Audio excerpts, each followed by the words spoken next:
The midterms are over, or are they over? In the last two Senate races we thought were going to the GOP, they seemed to win on election night. I'm talking about Florida, I'm talking about Arizona. Thousands of uncounted ballots keep popping up, though, mostly in the Democratic-leaning areas. What is going on here, and why are these elections still up in the air? Senator Marco Rubio's had it. He's tweeted about it, saying this: Democrat lawyers are descending on Florida. They've been very clear they aren't there to make sure that every vote is counted. They are here to change the results of the election, and Broward County is where they plan to do it. Senator Marco Rubio joins us right now. Senator, what makes you think that? Their words. They held a press conference and said that we're not here to just have a recount, we're here to win. And look, we have procedures in the law for close elections and recounts. I have no problem with any of that. I have no problem with anyone availing themselves of what the law allows them to do. Here's my problem. My problem is this is focused on two counties, and in particular one county. So let me use an example. Bay County, Florida, where Panama City is, was hit by a Category 4 hurricane about 4 weeks to the day of this election. They were without power. You guys covered all this.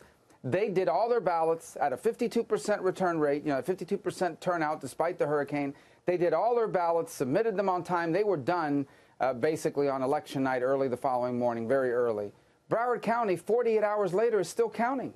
And they didn't have a Category 4 hurricane, and it's not the first time that they do this. Problem number one. Problem number two is we don't know how many votes they have, and neither do they. Either they don't know or they won't tell anybody how many ballots are left to count, and so forth. And so it's concerning when you go to sleep at 3 a.m. on Wednesday morning after the election, and, for example, Rick Scott is up by 60,000 votes, 54,000 votes, whatever it was.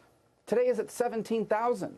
And the only counties that are still reporting are Palm Beach and Broward, right? Who have a history, by the way, on these things. Broward County lost a lawsuit to the Republican Party a while back because they were opening up absentee ballots and beginning to count them before they were supposed to. Okay, Broward County in August of this year in Broward County, right, mysteriously, or I should just say, let me not use that term, 5,000 mail ballots appeared all of a sudden at 7 p.m. on Tuesday night of the election. Then it actually grew to 9,000. When they were done counting those, a school board race that involved Ryan Petty, one of the Parkland fathers that was challenging a school board member, suddenly the incumbent was able to barely, but she did, avoid a runoff. A judge race flipped at a 400-vote margin after these 9,000 votes appeared. So this is a pattern of, at a minimum, incompetence, right, and it's embarrassing to the state. Voters deserve better. This is not even a partisan thing. This is a county that apparently cannot count votes, as well as a county that just got wiped out by a hurricane. No matter what happens, you have a sitting governor up for this election, and Marco Rubio, you've been there. You should straighten this out. Brenda Snipes illegally destroyed ballots in 2016. She's still in charge. Now they can't count the ballots. They're supposed to have it up 30 minutes after elections closes. It's still not done. So I just talked to Governor Scott's office. He has a presser tonight, and he says they understand there's got to be a recount, an automatic recount, first by machine. If it's still close, then by hand. Now we understand that Andrew Gillum says it looks like he is going to retract his concession, and he's going to look for a recount there as the vote's beginning to close as well. Yeah, look, the recount is fine. The law provides for that. In the case of the governor's race and Gillum and DeSantis, they're going to take the ballots and feed them back in the machine and make sure the machine is accurately reflecting them. In the case of the Senate campaign, they're going to manually recount these ballots. And what that means is they're only going to manually recount undervotes and overvotes, meaning ballots that voted for more than one candidate or ballots that did not vote for any candidate. And they're going to look at it and see, was there a marking that showed a voter's intent? Now, it has to be consistent throughout the ballot. So if you put an X in the circle, you got to have put an X in all the circles. You can't just do it for one race. But that's where the lawyers get involved. That's where the fights begin to happen.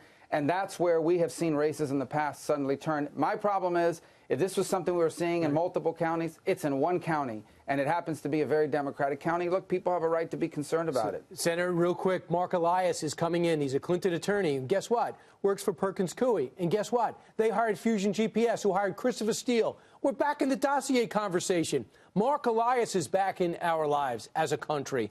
The Clinton lawyers are here, and they're going to start putting a lawsuit together that the Senate vote, the punch for the Senate, was way on the bottom of the ballot, separate, making it hard for people to vote. So they're going to challenge this legally, along with the recounts, along with the ballots.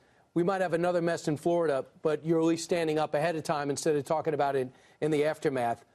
Crazy. Senator Marco Rubio, thanks so much. Thank you.